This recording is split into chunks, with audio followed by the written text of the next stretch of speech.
Sportscast presents Hoops Talk, hosted by Alabama basketball legend Erwin Dudley and sportscast contributor Ryan Christa. All basketball, from college basketball to the NBA. Listen to Sportscast Hoops Talk on digital radio, on the app, on your smart speaker, on Twitter, YouTube, Twitch.tv, and Facebook. Sportscast Hoops Talk. Rhythm, debate, layup, and dunk. Sports Talk Hoops Talk.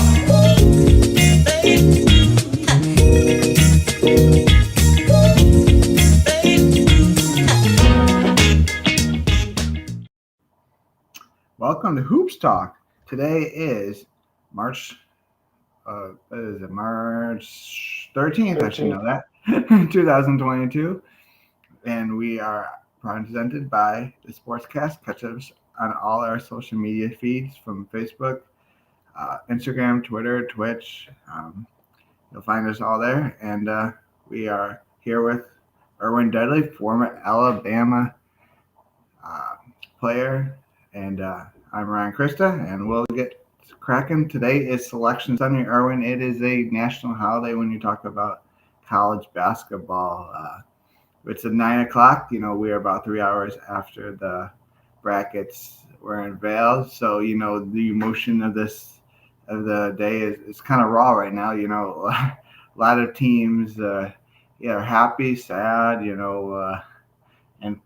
teams that are in are start game planning for the next couple of days. Let's get Erwin back here. Oh, yeah. There you go. Yep. So let's start off. So Erwin, we just saw the brackets here on CBS about 3 hours ago. Now you as a former Alabama player, you've been in those rooms. During the selection show, they show other teams that are bubble, who are waiting pins and needles. What's that feeling like? Were you on the good or the bad side of that? So I've been on the bad side of it once, and I was on the good side of it twice. I watched it back unveiling today, and I've told you guys over all this weekend. I thought Texas A&M, I thought they would have definitely been determined after what they did in the SEC tournament, but apparently wasn't enough, and they got snubbed, I think. And from my experience, I've been in that boat before. My sophomore year at Alabama, same thing. We won a bunch of games and everything looked good, and you're playing and you think, okay, yeah, we got a chance to, we're gonna have a chance to make it to the tournament, NCAA tournament, because we hadn't been in a while at Alabama. And so going into the locker room and sitting with your teammates, it's really a fun experience because you're thinking because everybody tells you, the NCAA tournament, that should go, that's what you want to be. And, and for you to not hear your name called, man, I tell you, it's heartbreaking. Like I said, I know some of those teams that really thought they were in. I know it's heartbreaking for them. Like I said, it's not a good feeling, but, only thing you can do about that is the coaches, the staff. They have to schedule tougher games this coming year. Just learn from it. So I know those teams. I think majority of those teams, the ones that got left out, they'll definitely be, if they decide to accept that invitation, they'll make the NIT. So they'll have the opportunity to play more. Whether they accept it or not, I don't know, but I think they would. I mean, they'll have a chance to play more basketball and be able to be on the court with each other and play with each other more to get more adhesion and things of that nature. So that's the thing we did. My sophomore year we got subbed. I think that year we played in NIT. We made it to Madison Square. We lost to Tulsa in the championship game of that, but the experience. We went on the road and beat Purdue at home, and we played some other quality teams that that people didn't think that we could beat, and we went on the road and beat them and won some at home as well. So that right there set us up for our junior year, that we had a real spectacular year.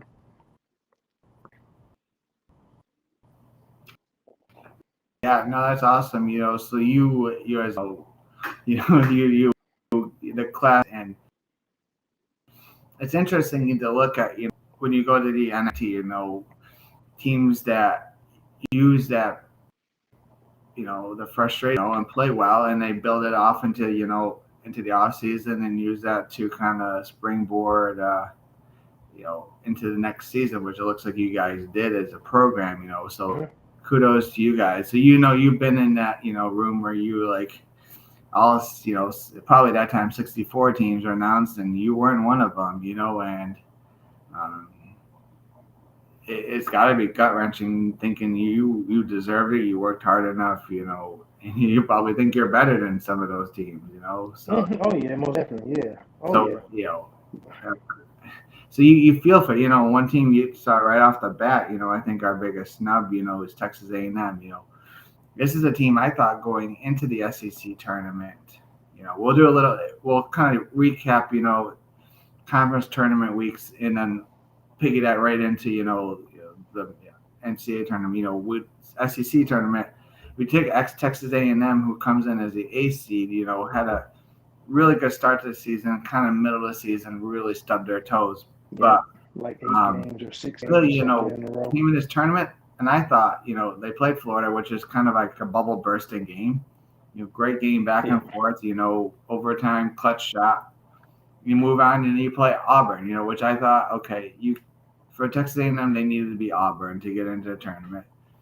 Yeah, and they went and played Auburn, and they really handled it. They didn't just beat them. They did. They handled them, for 40 minutes, and they kind of took Auburn's best shot and didn't even come close. So, I thought, okay, that's the nail in the coffin. This team is in. What do they do on the next Saturday? They go out and they really take care of Arkansas for, again, then they come today, and I think they just pretty much ran out of gas against a good Tennessee team, So, but I thought that game right there, the Tennessee. Overall, I thought Tennessee game, Tennessee A&M game. I thought it would have been a better game than the A&M versus Kentucky. I just felt like overall, I think Tennessee is a little bit more skilled than Kentucky. They have a little bit more extra about them as a team, and I've watched both of them multiple times this year. I just think Tennessee has a little bit more than Kentucky. And then just go back to what you said. That's over the course of this weekend. What Texas A&M was able to do. I mean, they caught fire. I mean, they had Auburn down, I think, about 20 points, and Auburn then would hit them. And Auburn was considered a number one seed. And so, and what they did to them, and like you said, they ended up going in overtime against Florida, and they had a overtime shot or whatever.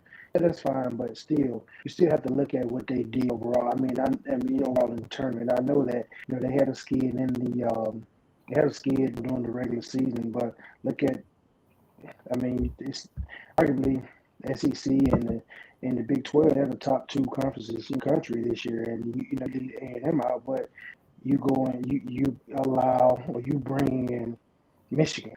I mean, I think about that. You put Michigan in, and I know not to Michigan, but I mean, tell me what Michigan's done or who they played. I mean, they played some teams. Don't get me wrong, but I don't think that they were better than A&M. They were hotter than A&M. I mean, Michigan. I mean, they struggled down stretch at some points, and they were able to get some wins. But just look at what Texas, and if you compare Texas A&M versus Michigan, I mean, I don't even think you can really kind of I don't even think you can compare them, like, especially coming down the stretch. Yeah, absolutely. To me, the committee doesn't fall for a team in the moment. Basically, they could have fallen in love with Texas A&M, but it kind of shows. I think it's not just what you do for me lately, but it's what you do from November to whole body of work. And they use all the metrics, the net and all that. So, yeah,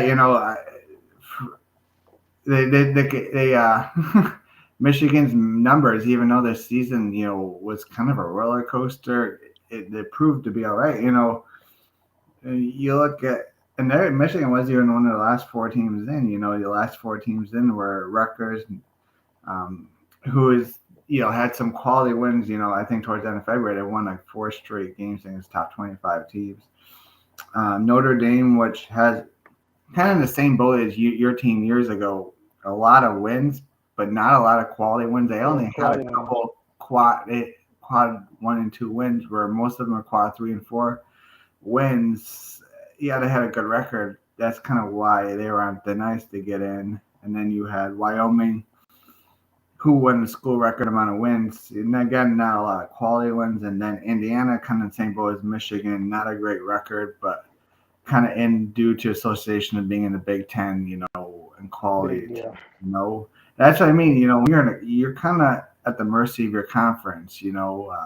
That's true. When you play in the Big Ten, you're playing against pretty much all tournament teams. Minus was it Northwestern and Minnesota?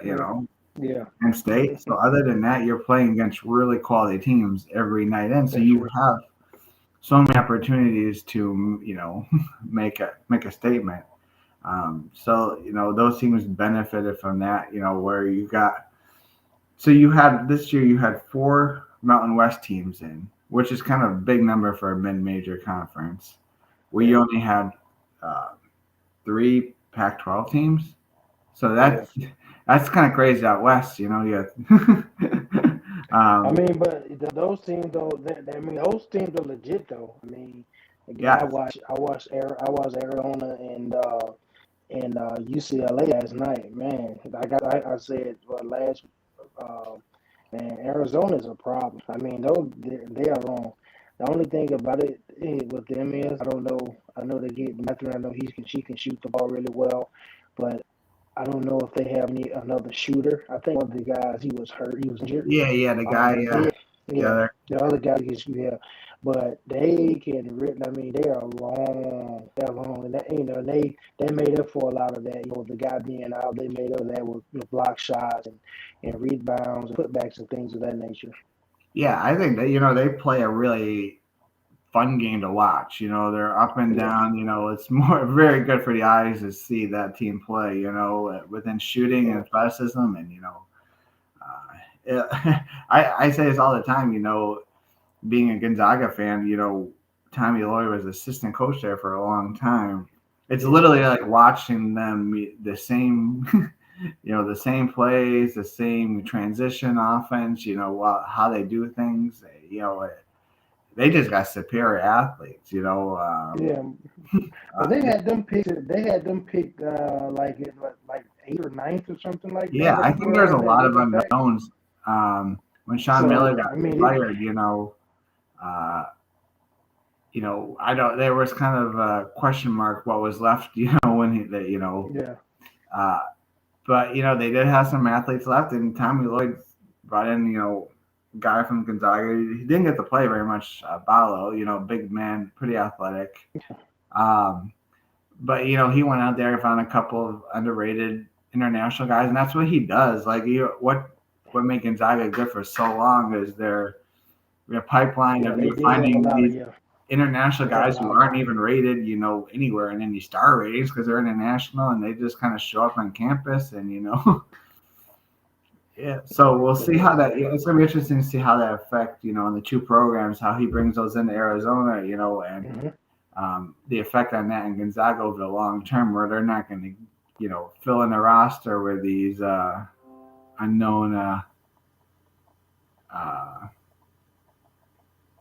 international stars. But hey, let's before we one other note, team that kind of played their way into the tournament from championship week with a sealed the deal last night was Virginia Tech. Kind of went wire to wire in the ACC. It's interesting to see that even winning the ACC tournament, with the wins over UNC and Duke, and they still only end up with 11 seed, which leads me to believe that that might have been another team that had to win yesterday to get in. So kudos to the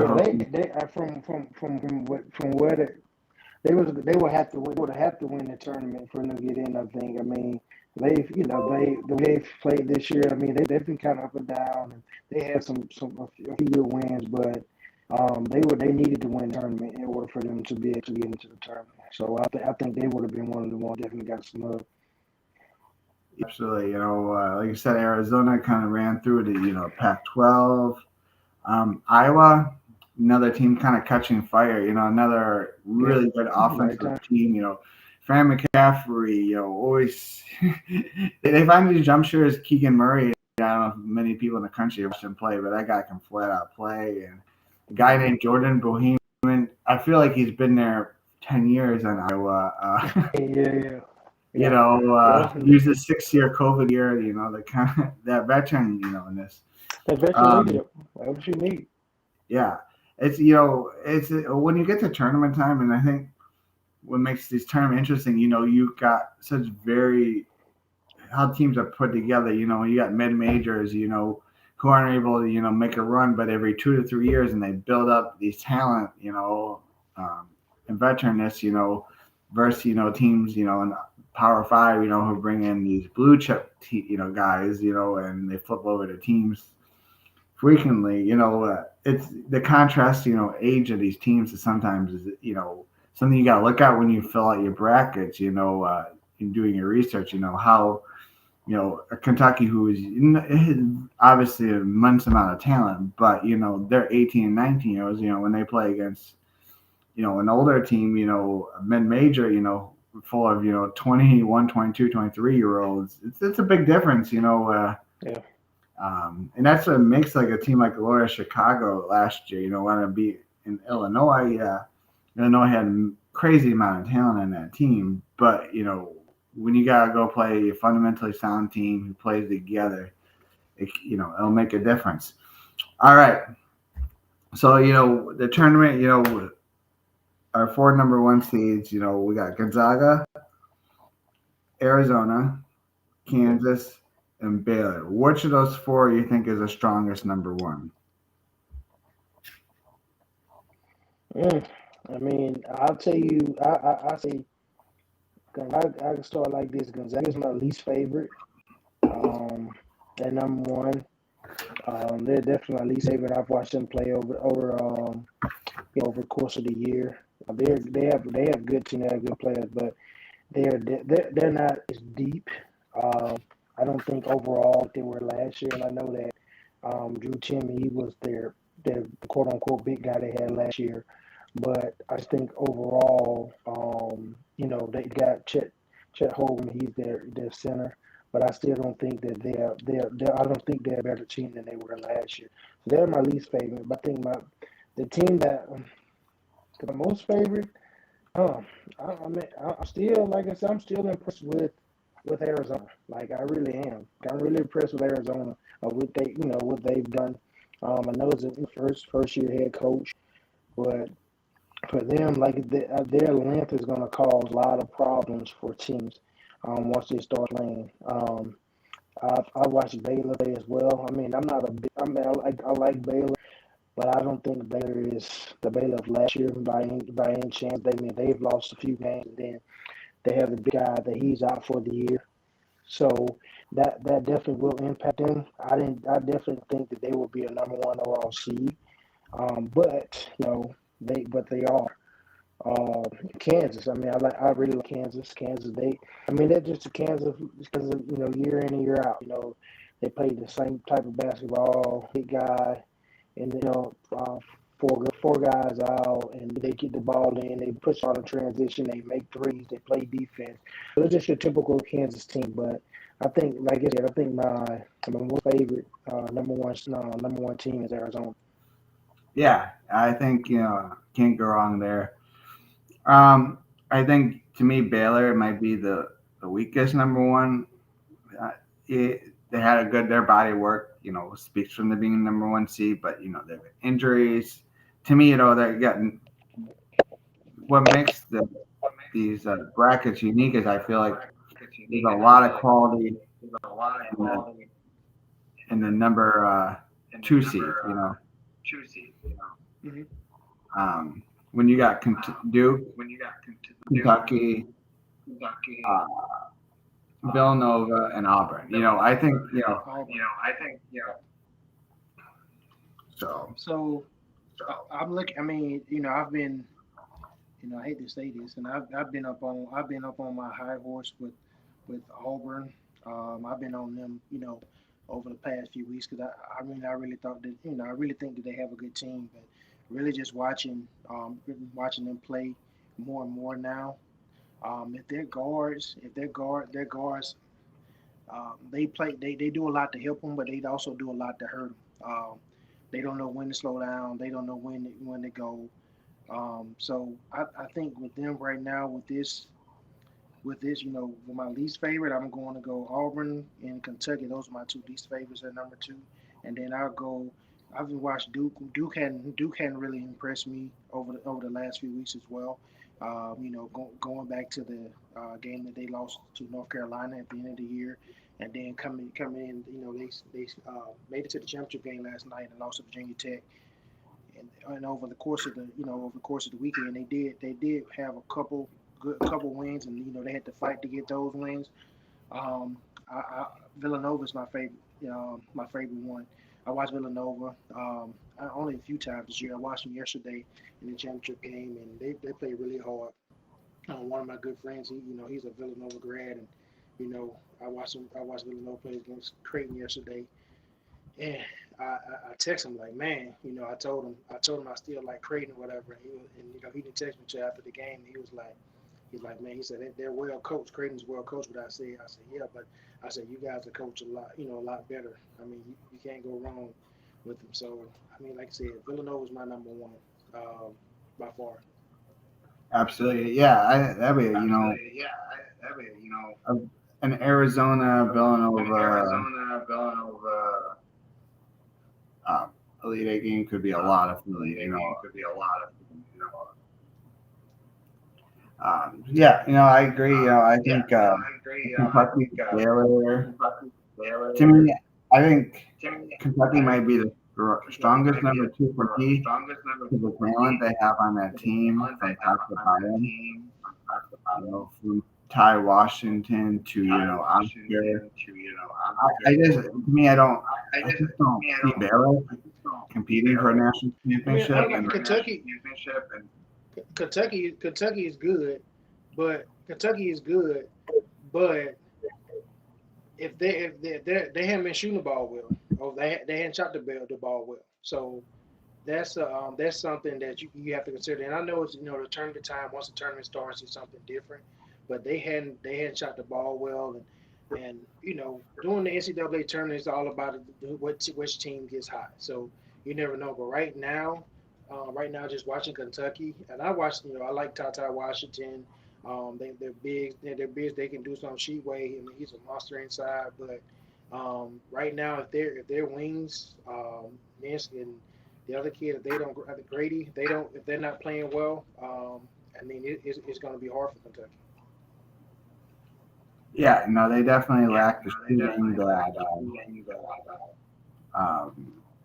that you need, but I think there's so much talent that what I think Kentucky will struggle with is that the winner of Murray State, San Francisco.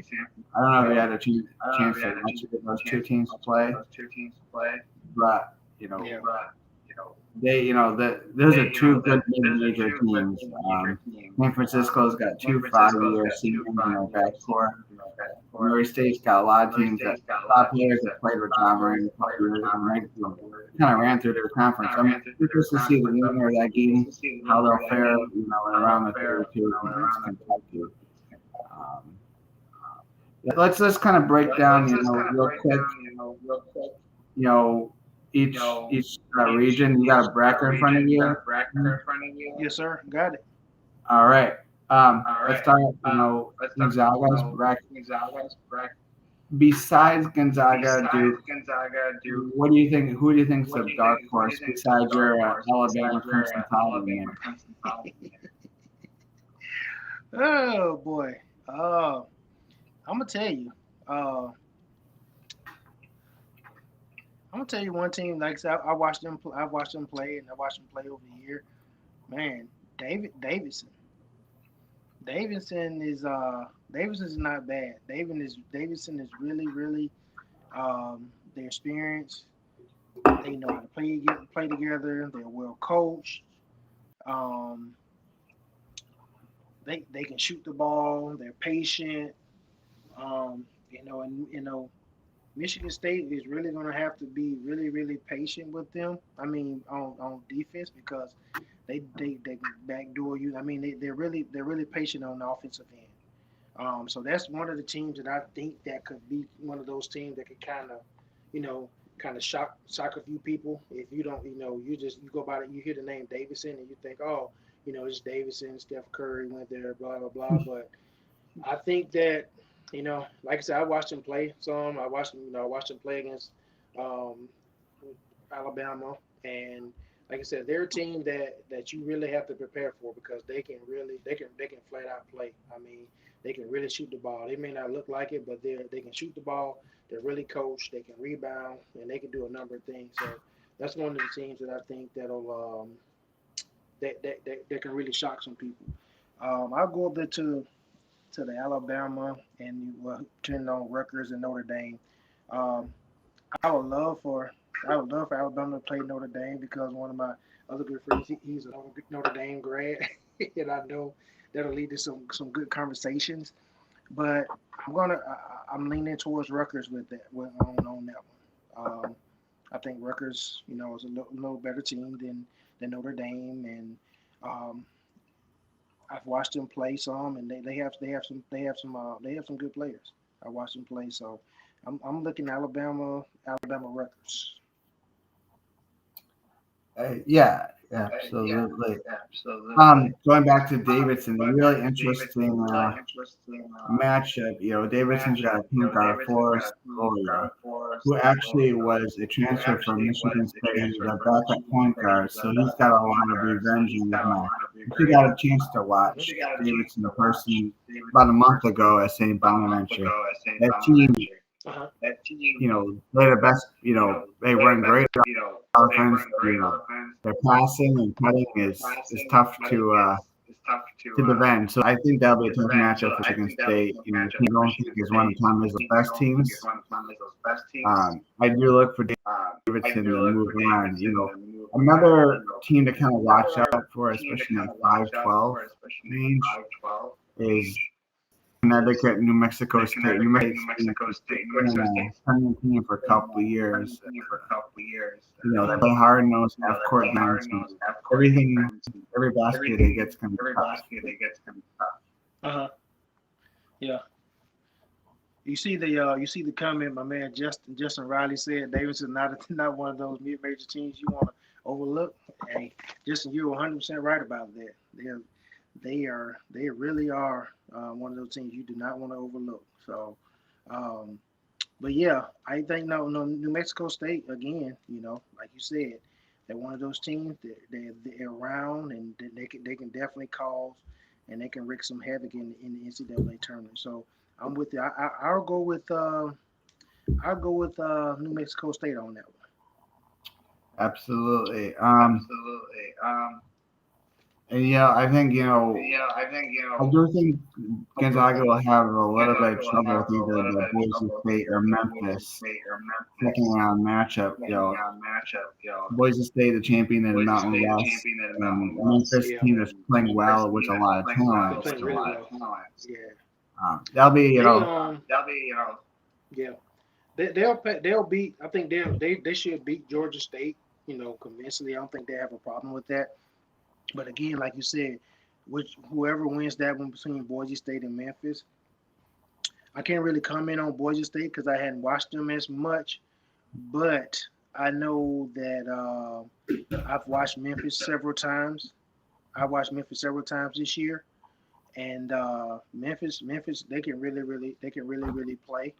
Um, I mean, they have the big kid. They have the Duran. He's been playing really well for them. They play really hard, but I honestly don't. Like I said, I can't really comment on Boise State because I haven't watched them as much this year. But if if they play with the energy that they've been playing with over the last few weeks, Memphis. I mean, because they're big.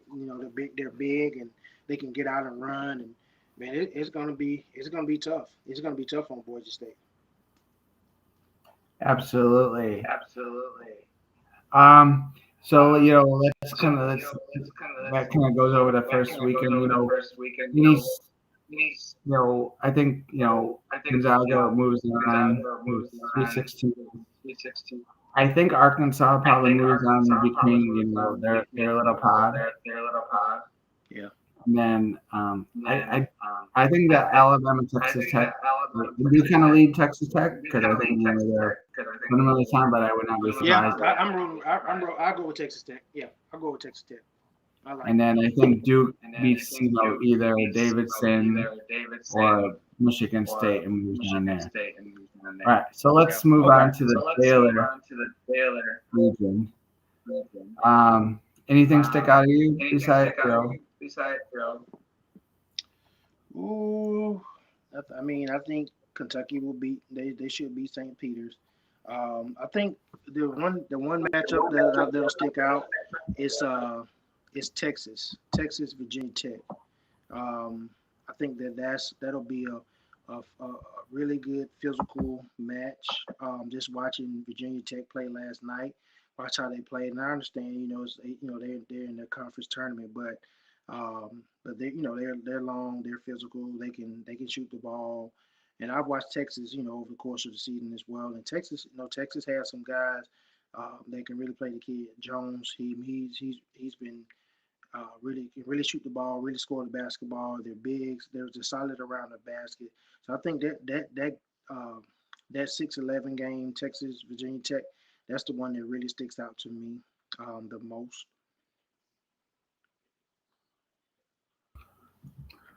Yeah, I think too.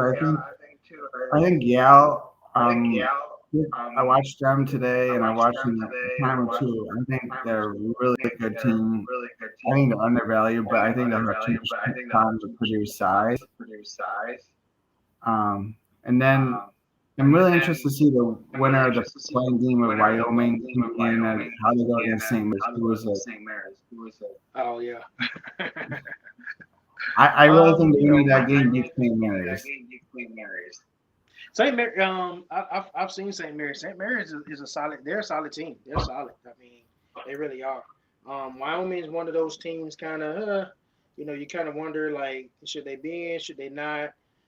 Indiana, they've been playing really well coming down the stretch. So I would take Indiana out of that. I would go Indiana. Indiana's been playing well coming down the stretch over the last few weeks. So I'm going with them. Yeah, so kind of, I'm interested. I think the winner of North Carolina, Marquette, which is going North Carolina, I think will have definitely a big shot of beating Baylor in the second round. Man, I'm gonna tell you. I mean, the Carolina. Ugh, I mean, Carolina. I mean, they won quite a few games, but I'm still really not sold on Carolina. I really not. As a whole, they play good. They play pretty good basketball at times. Don't get me wrong, and I've watched Baylor playing, and I know Baylor has the kid that's out. So, but the other guys that have stepped up, playing around him. But I'm gonna go go Carolina, Baylor. I'm gonna go there, and I'm gonna say, as much I really don't want to say it, but I think Baylor beats Carolina. I mean, I like Carolina. I think they're just kind of up and down. It depends on which Carolina you get. I'm gonna go with Baylor. They still have some guys on there from the championship team and stuff, so I'm gonna ride with them.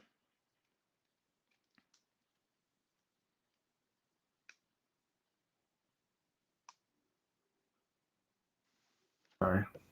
I think. Yeah, I definitely think I do favor a team like UCLA to be able to get through this region, but I guess if I'm gonna the pods, I think I'm gonna go Baylor getting through, and then UCLA. I think Purdue, Texas has a intrigue to have a really good matchup. And I do think Kentucky gets through in that section. Yeah. Yeah, I go with that. I go with that. So we're good there. Let's move on to Arizona. Bracket. South. Yeah, okay. Wow. I like Arizona, of course. First round, like I've been talking about them. I like Arizona a lot. Um, and then I go Villanova. I think they'll beat Delaware as well. Um, I guess the one game that sticks out to me is the Houston UAB game. I watched Houston play several times. I watched them play today as well. Houston and I watched them going back to when they play Alabama here at home. Houston is a really physical team. They play defense. All of Coach Sampson's team, all of them, they have the same pedigree. They play hard nose. They rebound. They're physical. They have really physical guards that can shoot the ball. Um, they didn't have Sasso. He didn't play today. I don't know his status, but he didn't play today. And the kid White, he played. He came and he was having back issues. They didn't know if he was going to play today or not, and he played really well. If they're healthy, and they play the defense they've been capable of playing, I know it'll be tough on UAB. As much as I do want to say UAB, I'm going to go with Houston on it. I know UAB. I've watched them play. Watched them play several times this year, and they have a kid Walker. He can really score the ball, but I'm gonna go with Houston. I've watched Houston play a whole lot, and like I said, they can really when they can't score, they can really defend. And so, they said defense win championships, and I'm gonna ride with I'm going with Houston on that one.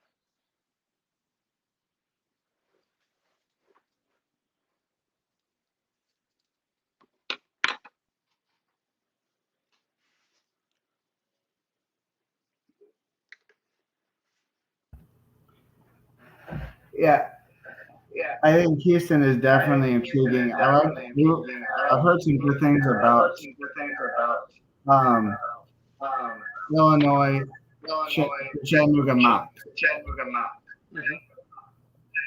I think that's a team. They got in, with a kind of a half court shot the other night. But I think that they have a lot of speed on their team. I think they give Illinois some trouble. Yeah. But I'm interested in one of the first round matchup that really intrigues me is that Ohio State Loyola Chicago. I think the winner um, give Villanova some issues. But if it is bracket, like I think we said, it's really Arizona's to take with this first weekend. I obviously like Arizona to beat Seton Hall or TCU. I think that's a really good matchup for you. I'm big on Houston going through that pod. Tennessee, I don't think has any trouble with any of those three other teams. And then I think Villanova gets through too. I mean, we're throwing a lot of chalk out there, but I think it's basically, when you pick upsets, I'm not feeling it right now, but I think there's just I don't know. That's why I'm feeling a lot of chalk. I don't know what you are. No, I'm not. I mean, like you said, I'm not seeing or feeling a lot of. I mean, I'm not seeing a lot of upsets right now. Uh, Again, once the tournament does start, though, it does happen. We kind of, you base everything off, what they've done during the season, and then what they've done, in the conference. So you base everything off that. But again, the tournament is all about teams catching fire at the right time, and like you said, you never know. I mean, it wouldn't be fun if all the top seeds that they win. So it's going to be some upsets. You can't foresee them, but but they're just part of the tournament basketball, NCAA basketball.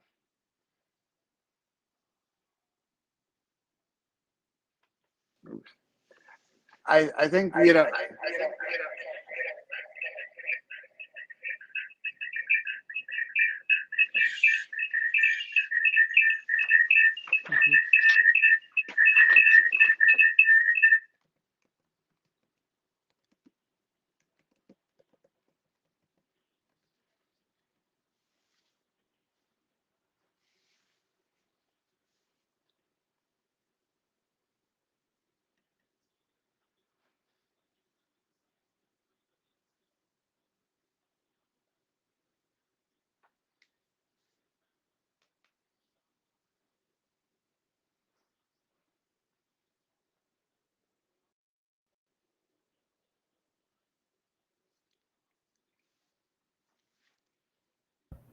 So I'm just having some bad. I got you. I can hear you now. Okay. Sorry about that. Yeah. So what? That's the magic of March Madness is to see. Yeah. To Yeah, see so I don't what see, like I can said, happen. in that South bracket, I don't see any like we said, I don't see any upset. So I think we're good. I think we're actually good on that. But like I said, it's it's NCAA tournament basketball. So I mean, you're gonna have some upsets. You just can't, you can't see it now. But it'll definitely be some. You'll just have to sit back and watch, and that's what make the tournament fun. When you do see those teams that you think have no chance, like I spoke about a few weeks ago, have no chance of winning, and they come in, they beat a number 2, number 3 seed, and that's the fun part about it.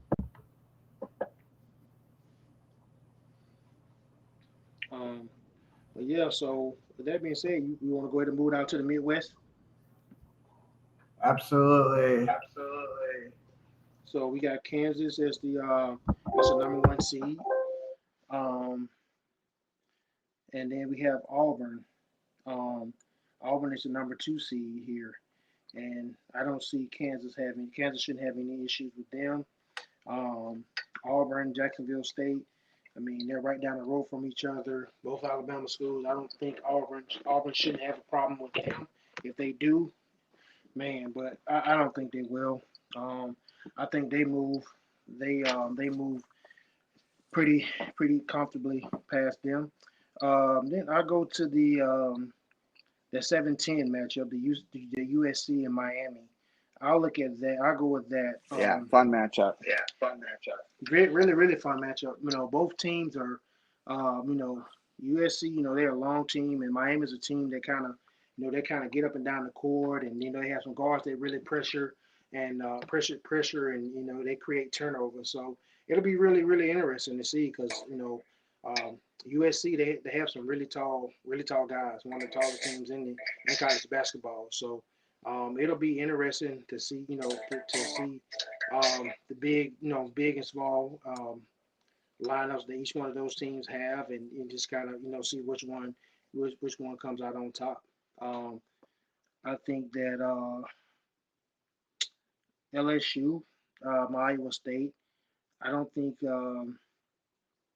I don't think Iowa. I think Iowa State will beat LSU. They fired their head coach Will Wade on yesterday, and so he's not in. They'll be interim coach.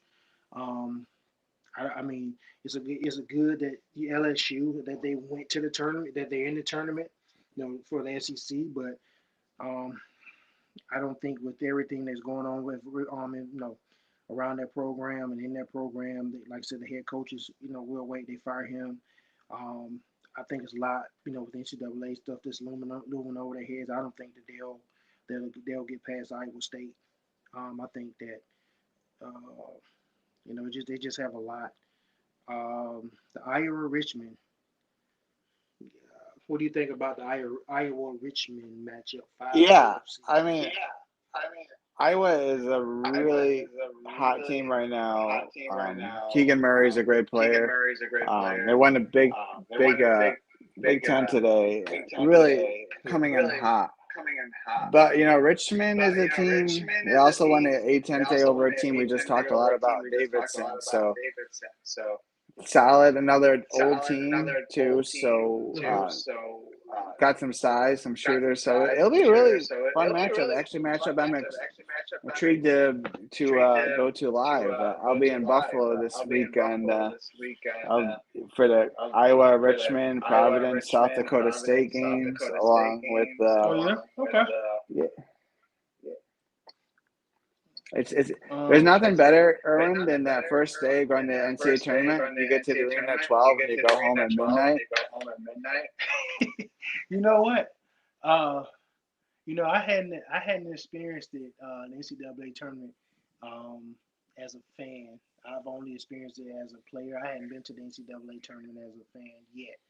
But that's definitely something that I definitely want to do or want to experience in the future. I've always, the times that I have went, I've gone as a player, so it would be a fun experience. I've been to a few, go to NBA games, college football. I've been to those, been to an NFL game, but like I said, I hadn't been to one of those, so interesting to see what that's like.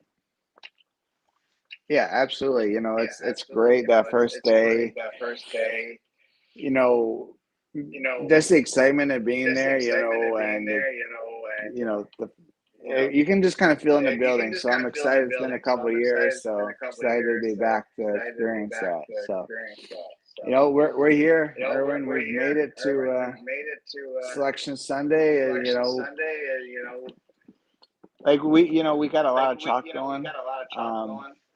But that just means there's probably gonna be more upsets than we could think of, probably. But oh yeah. I mean, but again, that's what makes college, makes the tournament. That's what makes it special. Because again, if you had all the so-called top seeds, if they were winning, I mean, just think about it. I mean, you have let's think about how many over the years, like how many like lower seed teams that once they beat they make upset and they beat a big time team, and then they're coming down the stretch and they beat another team. Just think about how many people root for them and how many people brackets are busted, just because because that team has won games that nobody expected them to win other than their own, particular fan base. Absolutely. So we'll see. We'll be back here next Sunday. When we'll go from 6 to 8 teams to 16 teams, and we can really dissect these matchups. But we did, before we close out shop here, some news and notes. Like you talked about LSU is parted ways with Will Wade, after the notice of allegations. So they have an interim coach right now. And then also kind of the shocker of the day is that Mike White of the Gators goes over within conference to the Georgia Bulldogs. I don't think anybody saw that coming. Nope, nobody saw it coming. But I think that's a smart move on his behalf, White's behalf, because man, I mean that Florida hadn't been the dominant Florida that we've grown, and accustomed to seeing, and so and he left out of there because he kind of figured that itself. And you have another team that's willing to give you at least 4 more years versus the year of the program. Now you're at Florida, you might get 1 year. If you don't have a good year next year, you're out. I mean, why not? I mean, I think that he was looking at the future, like I'll have some time to help rebuild this program. If I don't, then if I don't, I don't. If I do, that's a great thing. So I mean, kudos to him for getting out of there and going to like I said, he's gonna get 3 or 4 more years, to coach college basketball.